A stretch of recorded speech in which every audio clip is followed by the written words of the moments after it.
Most Muslims know that the Quran affirms the initial inspiration of the Torah and the Gospel, the scriptures of Jews and Christians.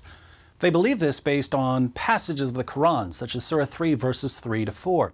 He, Allah, has revealed to you the book with truth, verifying that which is before it, and He revealed the Torah and the Gospel aforetime, a guidance for mankind, and He revealed the criterion.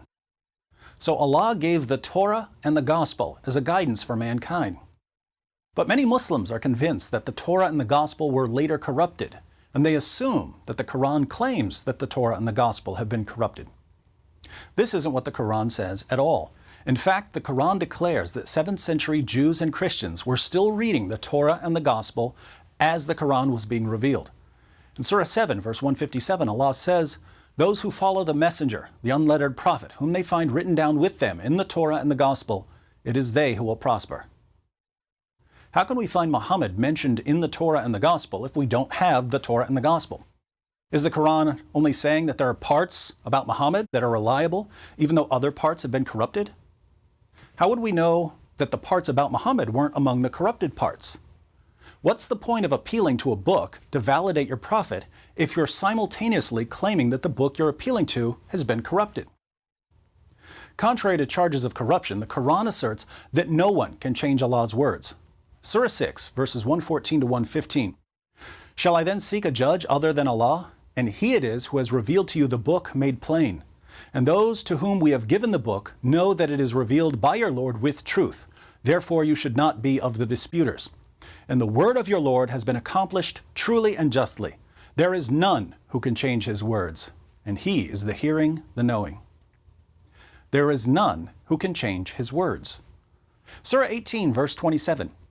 "And recite what has been revealed to you of the book of your Lord. There is none who can alter His words, and you shall not find any refuge besides Him." There is none who can alter His words.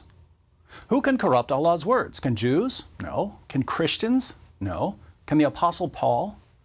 No one. At this point, my Muslim friends usually say, well, these verses are only claiming that no one can change the Quran.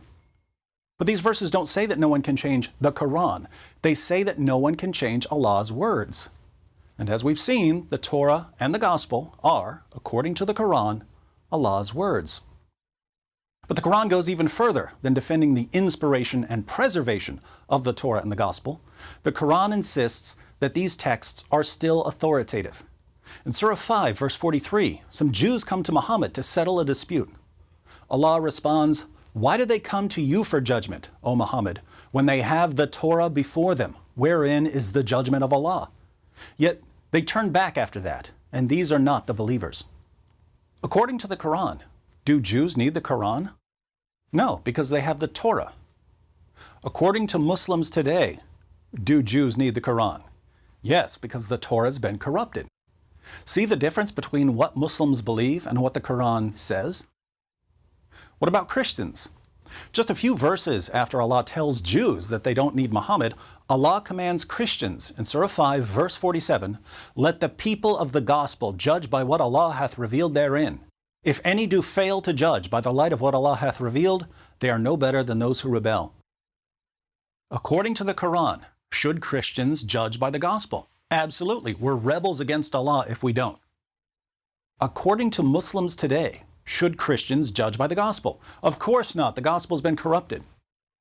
Again, do you see the difference between what the Quran says and what Muslims believe? If the Torah and the gospel have been corrupted, Jews and Christians have nowhere else to turn. Because in Surah 5, verse 68, Allah tells Muhammad to say, "O people of the book, you have no ground to stand upon unless you stand fast by the Torah, the gospel, and all the revelation that has come to you from your Lord." Interestingly, the Torah and the Gospel were authoritative even for Muhammad. When Muhammad was having doubts about his revelations, he was commanded to go to the people of the book for confirmation. Allah tells Muhammad in Surah 10, verse 94, "But if you are in doubt as to what we have revealed to you, ask those who read the book before you. Certainly the truth has come to you from your Lord. Therefore you should not be of the disputers." So the Torah and the Gospel are authoritative, not only for Jews and Christians, but also for Muhammad himself. Muslims who deny the inspiration, preservation, and authority of the Bible are therefore contradicting the Quran.